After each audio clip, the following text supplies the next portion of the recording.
In 1876 Colorado, Eliza Johnson's dreams shattered when her mail-order groom publicly rejected her for being black. Stranded in a hostile frontier town with winter approaching, she faced certain death until a wounded doctor with his own painful past offered her shelter.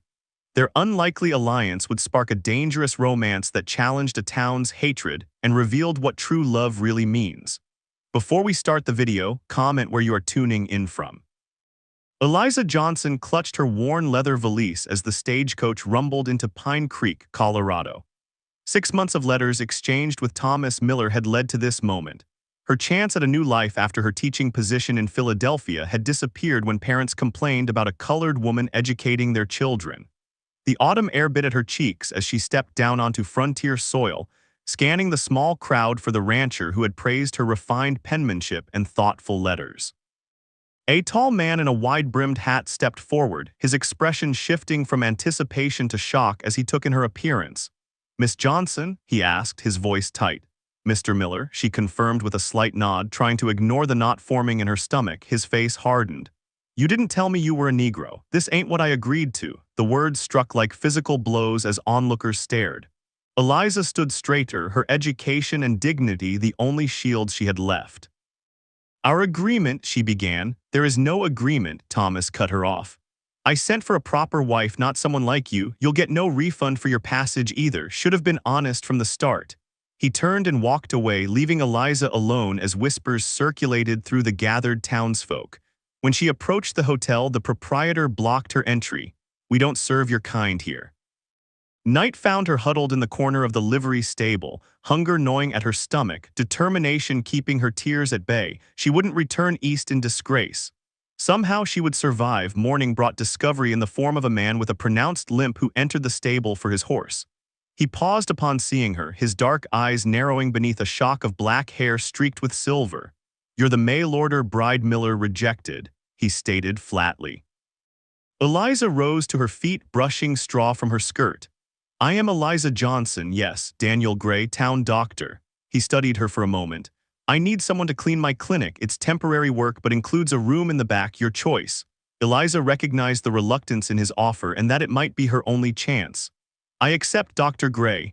As they walked through town, she felt the stares and heard the murmurs about the half-breed doctor taking in the rejected bride. Dr. Gray's clinic was small but orderly, though dust covered many surfaces. "People tolerate me because they need a doctor," he explained curtly. "They'll tolerate you as my assistant, nothing more. Don't expect kindness here." Eliza nodded, understanding all too well what it meant to be merely tolerated. The clinic's back room was sparse, a narrow bed, a battered dresser, and a small window overlooking an alley. Still, it was shelter, and more than she'd expected after yesterday's humiliation. "There's bread and soup on the stove," Daniel said from the doorway. "Eat, then start with the waiting room. I have rounds to make." When he had gone, Eliza allowed herself one moment of weakness, sitting heavily on the bed as the events of the past day washed over her. She had sold most of her possessions to afford the journey west, believing Thomas Miller's promises of respect and security. Now she had nothing but the clothes in her valise and the temporary mercy of a stranger. She straightened her spine.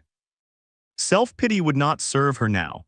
She had survived worse in Philadelphia after her parents died, leaving her to fend for herself in a world that valued neither her gender nor her color. She would survive this too. The waiting room was thick with dust and smelled of old tobacco and medicinal herbs. Eliza worked methodically, her education turning to the practical as she organized scattered supplies and scrubbed surfaces clean. By late afternoon, the transformation was noticeable. Daniel returned as evening approached, pausing in surprise at the doorway. "You've been busy." "I believe in earning my keep, Dr. Gray," Eliza replied. He nodded once, then limped past her to his examination room. Through the open door, she watched him remove his coat, revealing the reason for his limp. His right leg was rigid, and when he rolled up his sleeve to wash his hands, burned scars marked his forearm. "War wounds," he said without turning, sensing her gaze. "Gettysburg, then a field hospital fire. Makes folks trust me less, but they have little choice out here. People fear what they don't understand," Eliza offered quietly. "And hate what they fear," Daniel finished, finally turning to face her. "You know that as well as I do, Miss Johnson. Tomorrow I'll show you how I expect things arranged. For now, there's stew." They ate in silence, but Eliza observed her reluctant benefactor carefully. Behind his gruff demeanor, she sensed a deep exhaustion that went beyond physical pain. His hands, despite their scars, moved with practiced precision as he sliced bread and poured water. "Why did you help me?" she asked finally. Daniel's dark eyes met hers. "Because no one helped me when I needed it." He stood, taking his bowl to the small sink. "Rest while you can. In this town, emergencies rarely wait for daylight." As if summoned by his words, frantic knocking interrupted the evening quiet. Daniel sighed and moved to answer it. A miner stood there, cradling a young boy with a badly gashed arm. "Mining accident," the man gasped. "His first day working with me." Daniel waved them in. "All business now. Bring him to the table. Miss Johnson, fetch clean water and the antiseptic solution from the cabinet." Eliza moved without hesitation, remembering her time helping the physician who had treated her mother's final illness. As Daniel cleaned and stitched the wound, she provided steady hands and calm assistance, anticipating his needs without being asked. When the boy had been bandaged and given laudanum for the pain, Daniel gave her an appraising look. "You've done this before." "My mother was ill for many years," Eliza explained. "I assisted her doctor often." "Good, you'll be more useful than I expected." Coming from Daniel, she suspected this was high praise. That night, lying on the narrow bed, Eliza stared at the ceiling. Her future remained uncertain, but she had shelter, food, and purpose, at least temporarily. In a strange way, Thomas Miller's rejection had led her to a place where her skills might actually be valued. Outside, snow began to fall, the first flakes of what promised to be a hard winter. Eliza pulled the thin blanket tighter around herself. She would need to earn Daniel's trust quickly, establish herself as indispensable before the weather turned truly harsh. Survival in this hostile town would depend on making herself necessary. As she drifted toward sleep, Eliza made a silent promise to herself. This rejection would not break her. Somehow she would build a life here, not just survive but thrive despite everything. By November, Eliza had transformed the clinic with her methodical cleaning and organization. When Daniel wasn't watching, she pored over his medical books, absorbing knowledge with the hunger of someone denied education yet craving it desperately. Her moment came when a miner's wife arrived with her feverish child while Daniel was tending to an accident at the sawmill. Eliza recognized the symptoms from her reading. "It's not influenza," she told the worried mother after examination. "It's an ear infection." She prepared the exact remedy she'd seen Daniel use for such cases, explaining each step to the skeptical woman. When Daniel returned and confirmed her diagnosis, his usual stoic expression gave way to surprise. "You've been reading my medical texts," he stated that evening. "I have," Eliza admitted, chin raised in defiance. Instead of anger, a hint of approval crossed his scarred face. "Medicine doesn't care about the color of the hands that heal," he said quietly. "Tomorrow I'll show you how to prepare proper compresses." As winter descended with brutal force, an early blizzard isolated Pine Creek. When influenza struck, the small clinic quickly filled with the sick and dying. Daniel's limp worsened as he worked exhausting hours, finally revealing to Eliza that his injury came from a Confederate bullet at Gettysburg. "My father was Cheyenne," he told her during a rare quiet moment as they shared coffee. "My mother was a missionary's daughter. I belong nowhere, just like you. We belong to the work," Eliza replied, her hand briefly touching his before returning to roll bandages. The epidemic strained their resources to breaking. Eliza learned to mix medicines, set bones, and stitch wounds as Daniel taught her between patients. Her capable hands and quick mind earned reluctant respect from townsfolk who would have ignored her in healthier times. "You have a gift," Daniel told her one night as they worked side by side. "A healer's intuition." "I had dreams of medical school once," she admitted. "Before I understood such things were impossible for someone like me." Daniel's expression softened. "Nothing is impossible, merely improbable." When Thomas Miller was carried in, delirious with fever, Eliza felt Daniel's eyes on her as she approached the man who had humiliated her. "I'll handle this," Daniel offered. "No," Eliza said firmly. "I'm a healer now too." For 3 days, she tended to Thomas with the same care she showed all patients. When his fever broke and recognition dawned in his eyes, his discomfort was palpable. "You saved my life," he muttered reluctantly. "It's what we do here," Eliza replied, moving on to the next patient. That night, Daniel reached for her hand across the small table where they ate their simple meal. "You are remarkable, Eliza Johnson." The touch lingered, his calloused fingers warm against hers. Something shifted between them in that moment, an acknowledgement of feelings that had been growing through shared work and hardship. December brought brief respite as the epidemic waned. The snow piled high around the clinic, creating a cocoon of isolation that felt strangely peaceful after weeks of crisis. In the quiet evenings, Daniel began teaching Eliza formally from his medical texts. "Your mind is sharper than many of my classmates at Harvard," he observed as she correctly identified the bones of the hand from memory. "Perhaps, but they had the advantage of being white men," she replied, not bitterly, merely stating fact. Daniel's rare smile appeared. "True, though being a half-breed hardly made my time there easier." They began sharing their histories during these sessions. Daniel spoke of growing up between two worlds never fully accepted by either. His Cheyenne family had been killed in a cavalry raid when he was 10. His mother's religious family had taken him in but treated him as a burden to be civilized. Only medicine had given him purpose. Eliza told him of learning to read in secret as a child, of the teacher who had recognized her intelligence and fought for her education, of her brief joy teaching before prejudice closed that door too. "Is that why you agreed to marry a stranger?" Daniel asked. "I agreed to marry a man whose letters showed intelligence and kindness," Eliza corrected. "I knew the risks of coming west, but I believed in the person I'd come to know through his words." "Thomas can write a fine letter," Daniel acknowledged, "but his character doesn't match his penmanship." "And what of your character, Dr. Gray?" Eliza asked boldly, her eyes meeting his across the lamplight. "Does it match your skill with a scalpel?" Daniel looked away first. "My character has been shaped by rejection and pain. It's not a pretty thing." "Neither is an ear infection," Eliza replied. "Yet we treat it with care and patience." His startled laugh surprised them both. Christmas Eve brought heavy snow and quiet to the clinic. Eliza had secretly knitted gloves for Daniel, noticing how the cold worsened the pain in his scarred hands. She left the package outside his door before retiring. In the morning, she found a small parcel outside her own room. Inside was a beautiful leather-bound journal and fountain pen. "For your medical observations," Daniel explained awkwardly when she found him brewing coffee. "Your handwriting is better than mine." "Thank you," she said, touching the fine paper reverently. "No one has given me such a thoughtful gift since my father died." They spent the day in companionable silence, reading and making notes. As evening fell, Daniel built up the fire and brought out a dusty bottle of whiskey. "A toast," he said, pouring 2 small glasses, "to surviving another year." "And to new beginnings," Eliza added. They sipped the fiery liquid, sitting closer to each other than usual. Daniel spoke of his mother's Cheyenne family, stories he rarely shared.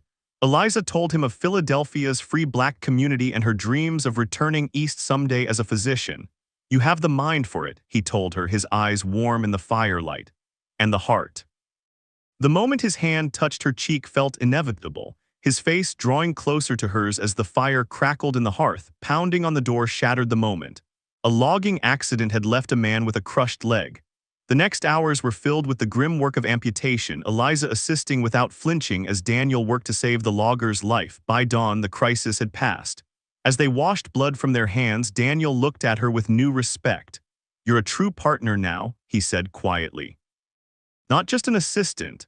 The declaration meant more than any kiss could have. January brought constant medical emergencies as winter took its toll. Mining accidents, frostbite, pneumonia, and difficult births kept them working side by side. The townspeople began to call her Miss Doctor behind her back, some mockingly, others with grudging respect. Men who had once refused to let her touch them now accepted her care when Daniel was occupied. Women sought her out specifically for certain ailments. Children came to trust her gentle hands and calm voice. "You've earned their respect," Daniel observed one evening. "Not all of them," Eliza corrected, recalling the slurs still whispered as she passed. "Enough to matter," Daniel insisted. Their growing closeness hadn't gone unnoticed. Whispers about impropriety circulated through the small town. Some patients stopped coming to the clinic. Others made crude remarks within Eliza's hearing. "Perhaps I should find other accommodations," she suggested after a particularly difficult day. "Where?" Daniel asked practically. "The hotel still won't take you, and I need you here." He hesitated before adding, "I want you here." The admission hung between them, neither quite ready to acknowledge what it meant. By February, the town council called a meeting about the impropriety of their arrangement. Word spread quickly through Pine Creek, reaching Daniel and Eliza through a sympathetic patient. They aim to run you both out of town, the blacksmith warned them. Miller's been stirring folks up something fierce. We've broken no laws, Daniel said firmly. Since when has that mattered? Eliza asked quietly. They attended the meeting together, entering the crowded town hall to sudden silence and hostile stares. Mayor Harlow, a portly man who owed his life to Daniel's surgical skills the previous year, looked uncomfortable as he called for order. Citizens have expressed concern about certain living arrangements in our community, he began diplomatically. Thomas Miller stood, fully recovered and apparently forgetting his debt to Eliza. Let's not mince words. We've got a Negro woman living with a half-Indian, unmarried and improper. It sets a bad example and lowers the standards of Pine Creek. Murmurs of agreement rippled through the room. Eliza kept her expression neutral, though her hands tightened in her lap. We've treated every person in this room or their family, Daniel stated coldly. Yet you drive us out because of who we are. It's indecent, Thomas insisted. A woman of her kind living with a half-breed unmarried. Dr. Johnson is my colleague, Daniel interrupted. Nothing more, nothing less, though what she is to me is none of your concern. Doctor, someone scoffed. She's got no training, no right to that title. The blacksmith stood unexpectedly. She saved my boy's ear infection when Dr. Gray was tending the mine collapse. Knew exactly what to do. Call her what you want, but she's got healing hands. Others spoke up, some defending, others condemning. The meeting dissolved into argument without resolution, but threats lingered in the air as they walked back to the clinic through fresh snow. It will only get worse, Daniel said grimly once they were inside. We knew it would come to this eventually, Eliza replied, removing her shawl. That night, Daniel pulled away from Eliza's attempt to discuss what had happened. You should leave Pine Creek when spring comes, he said flatly. Go somewhere you can study properly. You deserve better than hiding in a backwater clinic with a man who only brings you trouble. That's not your decision to make, Eliza argued. I won't be the reason you're harmed, he insisted. I've seen what hatred can do, so have I, she countered. Every day of my life, at least here, I'm doing work that matters. There are better places, safer places where someone of your intelligence could thrive. Are there? Where exactly is this magical place that welcomes a black woman with medical ambitions? Eliza demanded. I'm tired of running from hatred. I'd rather face it and build something worthwhile despite it. Daniel turned away. I can't watch you suffer for associating with me. That's my choice to make, she insisted. Stop trying to reject me before they can, Daniel. I've had enough rejection for one lifetime. He left without another word, retreating to his room. Their argument left the clinic's atmosphere tense with unspoken words as they treated patients the next day, their professional courtesy intact but personal warmth absent. For 3 days they maintained this careful distance. Eliza threw herself into organizing medical supplies and studying anatomy texts. Daniel spent extra hours on house calls, returning late and leaving early. On the 4th night, Eliza woke to the smell of smoke. Through her window, she saw flickering light in the street. Peering out, her heart raced at the sight of Thomas Miller and 3 men approaching with torches. She rushed to Daniel's door, pounding until he answered. Fire, she gasped. Miller and his friends. Daniel reacted instantly, pulling on boots and grabbing his revolver. Get the patient records and medical journals. I'll try to keep them back. As they gathered essential supplies, a torch crashed through the front window, igniting the curtains. Flames spread quickly to the wooden reception desk. Daniel threw open the door to confront the men. This is your only warning, Gray, Thomas called. Take your Negro whore and leave Pine Creek by morning, or next time we burn you with the building. You're threatening a doctor in a town that needs medical care, Daniel replied evenly, his gun steady. Think carefully about your next move, Miller. Another torch flew through the window behind him. Daniel shoved Eliza aside, taking the brunt of shattering glass and flames. His cry of pain brought her back to his side as embers caught his sleeve. In the street, shouts announced the arrival of others. The blacksmith and several miners ran toward the clinic, forcing Thomas and his companions to retreat into the darkness. Get water from the well, someone yelled. A bucket line formed quickly as the townspeople, whatever their feelings about the clinic's occupants, united against the threat of fire spreading to neighboring buildings. With the flames finally extinguished, Eliza turned her attention to Daniel. His right arm was badly burned and glass shards had embedded in his shoulder and neck when he shielded her. Let me see, she insisted, leading him to the examination table that had survived the fire. Not bad, he grunted, though his face was pale with pain. Liar, she said gently, cutting away his ruined shirt. Working through the night, she extracted each shard and applied the burn salve they had so often used for miners' injuries. Daniel drifted in and out of consciousness as she worked, the pain and exhaustion finally overcoming his iron will. I can't lose you, she whispered as she wrapped clean bandages around his arm. I won't be rejected again, not by you, not by this town. Morning revealed the extent of the damage. The waiting room was charred but standing. Smoke damage had blackened the walls of the examination room, but the structure itself remained intact, and their living quarters in the back had escaped the worst. The blacksmith appeared at the door with his 2 sons. We've come to help rebuild, he announced. Others will be along soon. Why? Eliza asked, exhaustion making her blunt. Because we need a doctor, he replied simply. And because decent folks don't stand for this kind of meanness, no matter what they might say at town meetings. Throughout the day, a steady stream of townspeople arrived with lumber, tools, and food. Not everyone in Pine Creek, it seemed, shared Thomas Miller's hatred.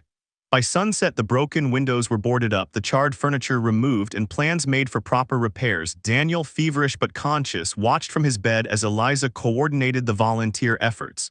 You were right, he admitted when she brought him broth and willow bark tea for the pain. Running solves nothing. Rest now, she said, smoothing his hair back from his forehead. We'll talk when you're stronger. 2 days later, word came that the town marshal had arrested Thomas Miller and his accomplices.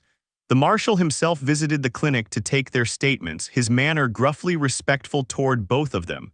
Judge won't be through for a month, but they'll stay locked up till then, he promised. What they did was criminal, plain and simple.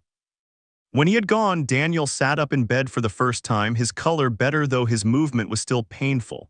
Eliza, he began, then hesitated. I need to say something. She sat beside him, her hands steady as she checked his bandages. I'm listening. I was wrong to push you away. I thought I was protecting you, but really I was protecting myself. He caught her hand with his uninjured one. I've spent my life caught between worlds, belonging nowhere. When I began to feel that I might belong with you, it frightened me. Eliza's throat tightened. I understand fear, Daniel, but I also understand courage. You've shown me both. I want you to stay, he said simply, not just as my colleague, as my partner in every sense.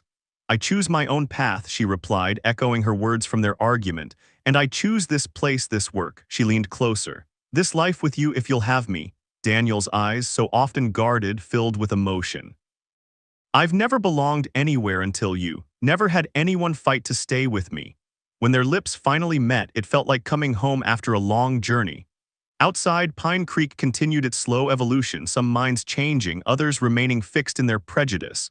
But within the walls of their damaged clinic, Eliza and Daniel had found something neither had dared hope for: acceptance, purpose, and love strong enough to withstand the flames of hatred. The town marshal called a public meeting 1 week after the fire. Daniel, his arm still bandaged but able to walk with Eliza's assistance, insisted on attending. They entered the crowded town hall to a mixed reception, some faces friendly, others cold, many simply curious. Thomas Miller and his accomplices are in my jail, the marshal announced, standing at the front of the room. And they'll stay there until the circuit judge arrives next month. Murmurs rippled through the crowd. Mayor Harlow cleared his throat nervously. This unfortunate incident has brought to light deeper issues in our community, he began diplomatically. While opinions may differ on certain social matters, we cannot tolerate violence against any citizen of Pine Creek. The town banker Harrison Wells stood up. Dr. Gray and Dr. Johnson have saved too many of us to be treated this way. My own wife would have died in childbirth without them this winter. She ain't a real doctor, someone called from the back of the room. The blacksmith rose immediately. She saved my son when no one else could, he countered. Don't care what papers she has. The debate continued, voices rising and falling. Not everyone spoke in their favor, but enough did to shift the mood of the meeting. Plans emerged to help repair the clinic and establish a rotation of men to keep watch against further violence. I won't pretend everyone in Pine Creek will change their thinking, the marshal told them as people began to disperse. But most folks understand the value of having medical care, whatever their other feelings might be. Back at the clinic, Daniel watched Eliza organize the donated supplies that had arrived throughout the day. Progress, he observed quietly. Of a sort, more than I expected, she admitted. though I suspect it's your skills they value more than mine. They called you Dr. Johnson, Daniel pointed out. I heard it several times today. A small smile crossed her face. Only to patients who needed confidence in my abilities. It suits you. His good hand caught hers. We should make it official. Eliza raised an eyebrow. Are you proposing a medical partnership, Dr. Gray? That, he agreed, and more if you're willing. Her fingers tightened around his. I believe I am. As March arrived, bringing the first hints of spring to the mountains, Daniel's arm healed enough for him to resume most duties. Together they established a routine, dividing patients according to their strengths. Daniel handled more complex surgeries while Eliza excelled with children, pregnant women, and chronic conditions. Word spread beyond Pine Creek that the colored lady doctor had special ways with difficult cases. Patients began traveling from neighboring settlements, some skeptical until they experienced her care firsthand. Thomas Miller's trial before the circuit judge resulted in a 6-month sentence for arson and threatening with deadly intent. The punishment struck many as lenient, but Daniel merely shrugged when told the news. At least it gives us time to establish ourselves more firmly, he said practically. In April, a letter arrived addressed to Daniel from a Dr. Samuel Cartwright in Chicago. Eliza recognized the name from medical journals they'd studied together. Daniel read it twice before handing it to her. My old classmate from Harvard, he explained. I wrote to him about you. The letter outlined a remarkable opportunity. A new medical program in Chicago was cautiously accepting women, and Dr. Cartwright had connections that might help overcome the barrier of race. You should go, Daniel said, watching her expression carefully. Leave Pine Creek, leave you. Eliza shook her head. After everything we've fought for here, not forever, Daniel clarified. A year, perhaps 2, enough to get the formal training and credentials no one can question. Eliza placed the letter on the desk between them. What about the clinic? What about us? We should go, Daniel emphasized. I've been offered a teaching position in surgical techniques. We'll study and work there, then return together. Together, Eliza repeated, the possibility taking shape in her mind. A real doctor at last. You're already a real doctor, Daniel corrected. This just gives you the papers to prove it to doubters. They were married in May by the town's minister, a quiet ceremony attended by their small circle of supporters. The blacksmith's wife had sewn Eliza a simple white dress, and Daniel wore a new suit ordered from Denver. Do you think people will accept us more easily now? Eliza asked as they walked back to the clinic that evening. Daniel squeezed her hand. Some will, some won't. But we've proven we belong here together. That's what matters. They departed for Chicago in June, leaving the clinic in the care of a young doctor from Denver who needed rural experience. The stagecoach journey was far different from Eliza's first arrival in Pine Creek. This time she traveled with purpose, security, and love. Chicago's medical college presented its own challenges. Eliza was one of only 3 women admitted to the program and the only person of color. Some professors refused to address her directly. Others tested her far more rigorously than her white male counterparts. Daniel faced skepticism as well, his native heritage marking him as an outsider despite his Harvard education. But together they persevered, excelling in their studies and quietly breaking barriers. This is what I feared for you in Pine Creek, Daniel admitted one evening as they reviewed case notes in their small apartment. The constant battle to prove your worth. The difference, Eliza replied, is that here the battle has a clear end. Pass the examinations, receive the diploma. In Pine Creek the test never ended. And yet we're going back, Daniel observed. Eliza smiled. Because there we're needed, here we're merely tolerated like everywhere else. 2 years passed swiftly. Eliza graduated with honors, her medical degree a document she sometimes touched in wonder. Daniel completed his surgical fellowship, learning new techniques to bring back to their frontier practice. When they returned to Pine Creek in the summer of 1878, they found a town somewhat changed. A railroad spur had brought new businesses and residents. Their clinic, maintained by the young doctor, had expanded to include a small ward for overnight patients. Dr. and Dr. Gray, the blacksmith, greeted them warmly. Welcome home, home. The word resonated as they settled back into a community that had learned, however reluctantly, to accept them. Thomas Miller had left town after serving his sentence, moving further west. Some prejudices remained, but now they practiced medicine with the confidence of formal credentials and proven results. Their expanded clinic served people from surrounding towns and nearby reservations, Daniel's heritage bridging cultural divides that had once seemed impassable. Eliza developed a special focus on women's health, providing care many had never received before. One autumn afternoon, Eliza received a letter from a young woman in Baltimore inquiring about conditions for colored people in the West. The woman, a trained nurse, was considering following Eliza's path. "What will you tell her?" Daniel asked, reading over her shoulder. Eliza considered carefully before dipping her pen. "There is hardship here," she wrote, "but also possibility. There are those who will see only what they fear in you, but others who will see what you truly are." She signed it with both her names, Eliza Johnson Gray, M.D., a testament to the journey from rejection to recognition. That evening, standing on the clinic's porch with Daniel, Eliza watched the sunset paint the western sky. "The Wilson baby should arrive any day now," she remarked, leaning against his shoulder. "Our third delivery this month," he noted, his arm slipping around her waist.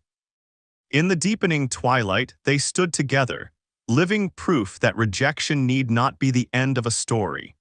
For Eliza Johnson Gray, once a mail-order bride rejected for being black, it had been merely the beginning of a life more meaningful than she had ever dared to dream.